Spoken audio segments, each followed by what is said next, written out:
اس قرآن کو اور اس دین کو کوئی ختم نہیں کر سکے گا۔ محترم حضرات، رسول اللہ صلی اللہ علیہ وسلم آخری نبی، آپ کے بعد کوئی نبی آنے والا نہیں، تو نبوت کا سلسلہ ختم ہوا، لیکن کار نبوت رسول اللہ صلی اللہ علیہ وسلم کی امت پر ڈالی گئی۔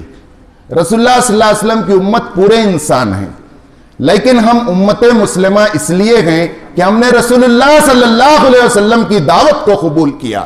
آپ نے جس دین کو پیش کیا ہم نے لبیک کہا اور شہادت دی کہ اشہدو ان لا الہ الا اللہ واشہدو ان محمدًا عبدہ ورسولہ۔ اس لیے ہم امت مسلمہ کہلائے، اس لیے ہم امت محمدیہ کہلائے، اس لیے ہم امت خیر کہلائے، اس لیے ہم امت وسط کہلائے، اس لیے ہم امت مرحومہ کہلائے۔ اور دیگر لوگ امت دعوت ہے، جسے ابھی دعوت دینا ہے، یا دعوت دی جا رہی یا دی جا چکی ہے، انہیں ابھی دعوت قبول کرنا ہے۔ محترم حضرات، اس امت مسلمہ کا نصب العین اور اس کا مقصد بھی وہی بتایا گیا جو انبیاء کرام کا تھا۔ سورہ شورا میں آیا، میں اس تفصیل میں جانا نہیں چاہتا، کہ تم بھی دین کو قائم کرو، اللہ کی زمین پر اللہ کے نام کا غلبہ ہو، اس کے احکامات جاری و ساری ہوں۔ یہی ہر نبی کا کام ہوتا تھا۔ پھر آپ کے بعد خلفائے کرام نے اس ذمہ داری کو نبھایا۔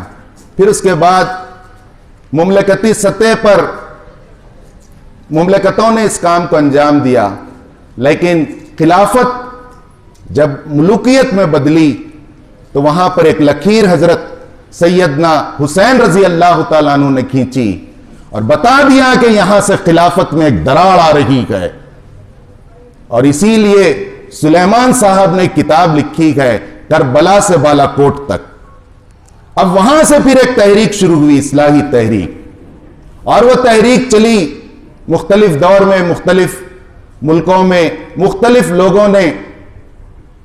اللہ تعالیٰ نے ہر صدی میں ایک مجدد کو اٹھایا۔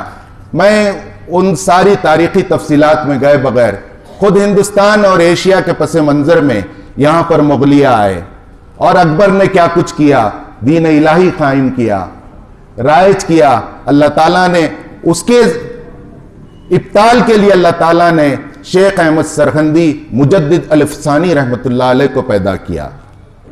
پھر یہاں اللہ تعالیٰ نے شاہ عبدالعزیز رحمت اللہ علیہ کو پیدا کیا، شاہ ولی اللہ محدث رحمت اللہ علیہ کو پیدا کیا۔ پھر اللہ تعالیٰ نے یہاں اس دور کے بگاڑ کے لیے شاہ اسماعیل شہید کو پیدا کیا، شاہ احمد شہید کو پیدا کیا، سید احمد شہید کو پیدا کیا۔ جماعت اسلامی اس کربلا سے اٹھنے والی تحریکوں کے تسلسل کا ایک سلسلہ ہے جو ہر دور میں اٹھتی رہی ہے۔ تجدید و احیاء دین اور دین کی نشاط ثانی کا ایک کنٹینیویشن ہے، جسے کبھی شیخ احمد سرہندی مجدد الفسانی نے کیا تھا۔ اور جب یہ سلسلہ کہیں کہیں انفرادی طور پر کچھ لوگ کر رہے تھے لیکن اجتماعی طور پر کام نہیں ہو رہا تھا، تو اللہ کے ایک بندے نے اسے یاد دلایا۔ یہ ہے وہ اصولی پس منظر، اور کچھ لوگوں کو جمع کیا اور جمع کر کے اس بھولے ہوئے امت کے سبق کو، جو امت کا نصب العین ہے، اس کے وجود میں لانے کا اصل مقصد ہے، اس مقصد کو یاد دلایا، جس میں 72 لوگ تھے، ڈاکٹرز تھے، علماء تھے، انجینئرز تھے، بیرسٹرز تھے۔ انہوں نے کہا کہ یہ کام ہم پر فرض ہے، یہ کام ہم کریں گے۔ تو یہ جماعت اسلامی کی تشکیل عمل میں آئی۔ تو یہ جماعت اسلامی نئی جماعت نہیں، انہی جماعتوں اور اسی افکار اور انہی سوچ کا حصہ ہے، جو سوچ پہلے کبھی تجدید و احیاء دین کے لیے تاریخ کے ہر دور میں اٹھتی رہی، عمل میں بدلتی رہی اور تحریک برپا ہوتی رہی۔ جب تحریک نظر نہیں آئی تو پھر سے تحریک کو زندہ کرنے کے لیے داعی تحریک حضرت سید ابو العلا مودودی رحمت اللہ علیہ نے پھر ندا لگائی۔ یہ ہے اس کا اصولی پس منظر۔ اسی لیے ہم کہتے ہیں جماعت اسلامی نئی جماعت نہیں۔ اب اس کا تاریخی پس منظر بھی ہے۔ جن حالات اور جن احوال اور جس زمانے میں جماعت اسلامی کی تشکیل ہوئی، وہ حالات ہم سب جانتے ہیں، وہ آزادی ہند سے پہلے کے حالات ہیں۔ میں ان حالات کی تفصیل میں گئے بغیر جماعت اسلامی کے قیام کے لیے جو تاریخی پس منظر ہے 1930 سے لے کر 1940 کا دہا بڑا اہم ہے۔ پہلی جنگ عظیم کے بعد اور دوسری جنگ عظیم سے پہلے کا مرحلہ، جہاں پر مغربی افکار کا اقتدار پوری دنیا میں چھایا ہوا تھا، اور ان افکار کے متعلق کہا جاتا تھا کہ ان کے اقتدار میں سورج غروب نہیں ہوتا۔ جہاں لوگ سوچ نہیں سکتے تھے مذہب صرف محدود معنی میں عبادت تھا، وہاں مذہب کو ان افکار کے مقابلے میں ایک فکر بنا کر مولانا مودودی نے پیش کیا اور کہا کہ ان سب کا توڑ، ان غیر اسلامی مغربی افکار کا توڑ اسلامی فکر ہے۔ ان دو جنگ عظیموں نے اور ان افکار نے دنیا کو جو کچھ دیا ہے وہ مملکتوں میں بانٹ دیا ہے، اور ان کی دیواریں اور لمبی اونچی کر دی گئیں، اور پھر سوائے استبداد اور ظلم کے کچھ نہیں دیا ہے۔ اگر عدل اور انصاف چاہتے ہو تو یہ دین رحمت ہے، اور اس دین رحمت بھی ہے جو نظام حیات بھی ہے، جسے اپنا کر تاریخ کے ایک دور میں جسے نافذ کر کے محمد صلی اللہ علیہ وسلم نے بتا دیا وہ کام ہمارے کرنے کا ہے، اے دنیا والو اٹھو ہم یہ کام کریں گے۔ تو 1930 سے 1940 کا دور اس لیے اہم ہے کہ مولانا مودودی علیہ الرحمہ اصل متاثر ہوئے سامی شردھانند کے قتل کے بعد، جب شدی تحریک زوروں پر تھی اور سامی اسٹیج سے یہ کہتے تھے نعوذ باللہ رنگیلا رسول جس نے اتنے شادیاں کی، تو ایک رشید نامی بڑی کا بیٹا اٹھا اور اس سامی کو قتل کر دیا۔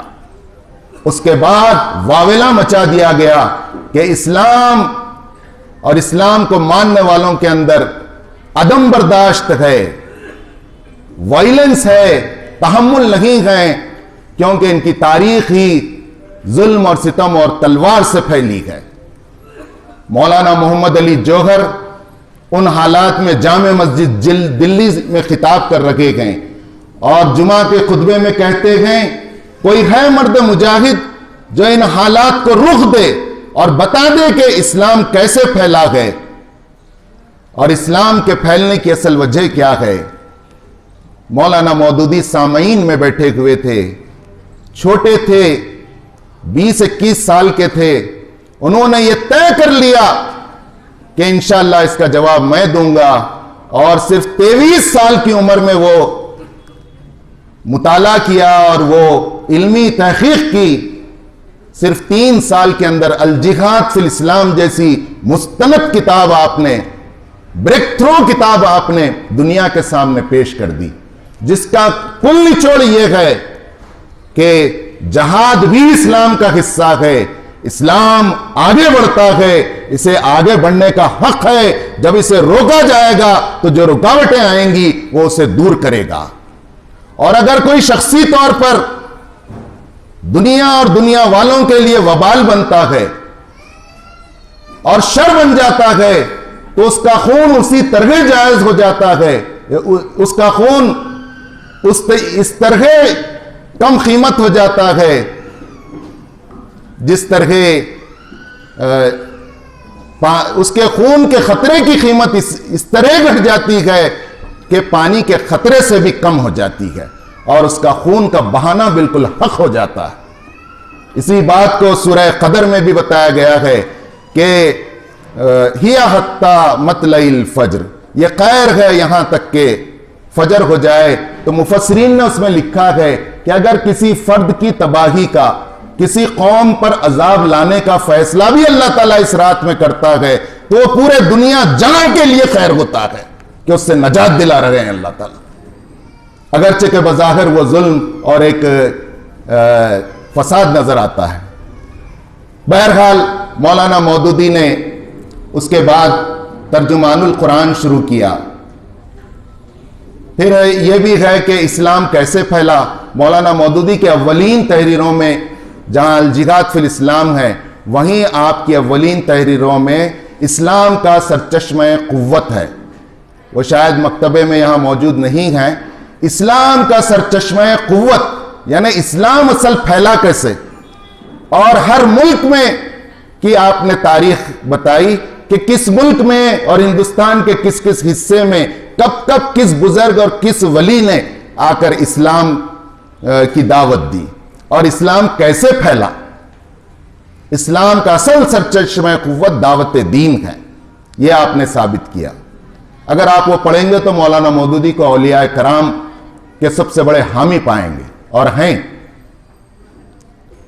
بہرحال ترجمان القرآن آپ نے لکھنا شروع کیا. اس ترجمان القرآن کو آپ حیدرآباد لے کر منتقل ہوئے. آپ کے بڑے بھائی نظام کے پاس عثمانیہ یونیورسٹی میں کام کرتے تھے. بڑے قسم پسی میں ترجمان القرآن نکالا جا رہا تھا. ٹینک بینڈ کے اس طرف جو مسجد پڑتی ہے، اس مسجد کے ایک کمرے سے آپ نکالتے تھے. علامہ اقبال کا زمانہ تھا، لوگ آپ کو ادھر آنے کی دعوت دے رہے تھے. ابھی تقسیم ملک نہیں ہوا تھا. بڑے بڑے علماء کرام ترجمان القرآن پڑھنے کے لیے بے چین رہتے. ایک عالم صاحب تو کہتے ہیں کہ ہم اپنے دالان میں ٹہلتے رہتے جب ترجمان القرآن آنے کا تاریخ ہو جاتی کہ ڈاکیا اب لاتا کہ تب لاتا اور ہم ترجمان القرآن پڑھیں اور دیکھیں کہ مودودی اس ماہ میں کیا بم گراتے ہیں. اس طرح کے زبردست تحریریں مولانا مودودی کی اس دور میں آنے لگیں. وہی ترجمان القرآن کی تحریریں ہیں جسے جمع کر کے پہلے سیاسی کشمکش اول، دوم اور سوم میں چھاپا گیا. اب اسلامی سیاست کے نام سے ان تینوں حصوں کو یکجا کیا گیا اور اس کا ایک آخری باب ہے، چاپٹر ہے، ایک اصلاحی جماعت کی ضرورت. ایک اصلاحی جماعت کی ضرورت کے بعد مولانا مودودی علیہ الرحمہ کو کئی خطوط آئے کہ آپ ہم سب کو بلائیں، یہ کام ہمارے کرنے کا ہے. یہ کام نہیں ہو رہا ہے. کہیں کہیں لوگ نماز کی دعوت دے رکھے گئے، کہیں کلمے کی دعوت دی جا رہی ہے، کہیں ختنہ کی سنت زندہ ہے، کہیں مسلمان صرف داڑھی اور ٹوپی سے جانا اور پہچانا جا رہا ہے. اسلام ایک فکر ہے، اسلام ایک نظام عدل ہے. اسلام اتنی قوت رکھتا ہے کہ وہ باطل سے ٹکر لے اور پھر انسانی مفاد میں ہے. تو ہمیں یہ کام کرنا فرض ہے. مولانا کی تحریروں سے آپ نے 10 سال تک انسانی ذہنوں کو تیار کیا، ان سوچنے سمجھنے والوں کو تیار کیا جو حقیقی معنوں میں اسلام اور مسلمانوں کا مستقبل اس بر صغیر میں دیکھ رکھے تھے. اور انہوں نے یہ طے کر لیا تھا کہ ہماری قابلیتیں اور ہماری صلاحیتیں اس کام کے لیے لگنا چاہیے. اور وہ 72 مخلصین تھے جو جمع ہوئے پٹھان کوٹ پہ اور 26 اگست سے 31 اگست تک 4 دن رہے 1941 اور اس جماعت کا نام رکھا جماعت اسلامی. ابھی ہند پاک نہیں لگا. اور اپنا پہلا امیر مولانا مودودی علیہ الرحمہ نیچے بیٹھ گئے. کہا کہ میرا کام بلانا تھا، بلایا. فرض یاد دلانا تھا، دلا دیا، ہو گیا. آپ اپنا امیر وہ چن لیجئے، نظم اور ڈسپلن سے کام کریں. تو سب اتفاق رائے سے مولانا مودودی کو اپنا امیر بنائے. ایک دلچسپ بات چلتے چلتے کہہ دوں کہ پہلا بیت المال جو ہوا وہ 71 روپے 14 کا تھا. اور آج یہ تحریک صرف 57 مسلم ورلڈ میں نہیں بلکہ دنیا کے 250 سے زائد ممالک میں اس بندے مومن کی تحریک اور یاد دہانی پر اور آپ کی تحریروں اور لٹریچر سے متاثر ہو کر اسلام کی نشات ثانیہ کے لیے الگ الگ ناموں سے وہ کام کر رہے ہیں. ادھر ایشین کنٹریز میں زیادہ تر مولانا مودودی اور کچھ جگہوں پر اخوان کے سربراہ جو ہم اثر ہیں مولانا مودودی اور اخوان، جماعت اسلامی اور اخوان المسلمین، وہاں بھی